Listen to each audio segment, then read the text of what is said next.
পাপ হতে পারে, ভুল হতে পারে, অন্যায় হতে পারে। ওই অন্যায়ের উপর অটল থেকো না, আমার কাছে ফিরে আসো। কাম টু ইউর লর্ড, তোমার রবের দরবারে ফিরে আসো।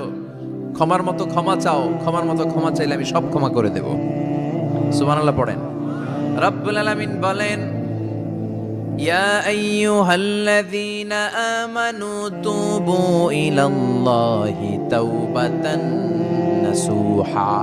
ও বিশ্বাসীরা, ভুল করেছো, অন্যায় করেছো, পাপ করেছো, জুলুম করেছো, আমার কাছে ফিরে আসো, ক্ষমা চাও। ক্ষমার মতো ক্ষমা চাইলে সব গুনাহ মাফ করে দিতে পারে কে? পাপ নাই, গুনাহ করি নাই, এরকম কেউ আছি? কথা বলেন। কত পাপ করছি, কোনো হিসাব আছে? পৃথিবীর কেউ না জানলেও জানে কে? আল্লাহ ডেকে বলে, গোলাম আমি হলাম গাফিরুয যামব কাবিলুত তাওব।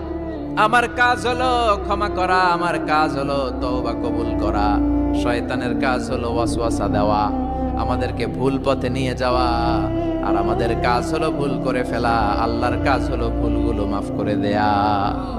আল্লাহ ডেকে বলে, গোলাম তোরা যদি ভুল না করতি, তোরা যদি পাপ না করতি, তোরা যদি অন্যায় না করতি, তোদেরকে ধ্বংস করে দিয়ে এমন একটা জাতি আমি এই দুনিয়ার বুকে তৈরি করতাম, যারা সকালবেলা ভুল করে দুপুরে মাফ চাইতো, দুপুরে ভুল করে রাত্রে মাফ চাইতো, আজকে ভুল করে আগামীকাল মাফ চাইতো। আর আমি আল্লাহ গুনাহগুলো তাদের সব ক্ষমা করে দিতাম।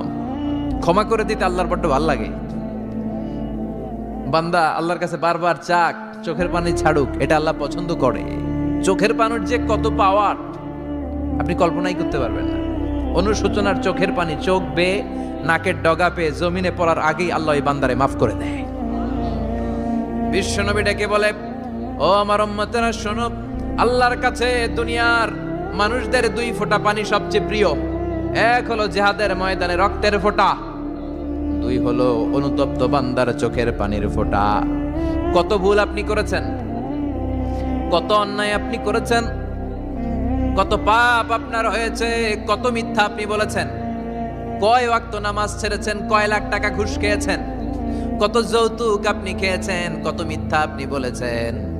আপনার পাপ যত বড় হোক, যত বিশাল হোক, যত বেশি হোক, আল্লাহর দয়ার পরিসীমা তার চাইতেও বড়। আপনার পাপ, আপনার অন্যায়, আপনার জুলুমগুলো যদি হয় খালের পানির সমান, বিলের পানির সমান, আল্লাহর দয়া সাগরের পানির সমান। আপনার পাপ যদি হয় সাগরের পানির সমান, আল্লাহর দয়া মহাসাগরের পানির সমান।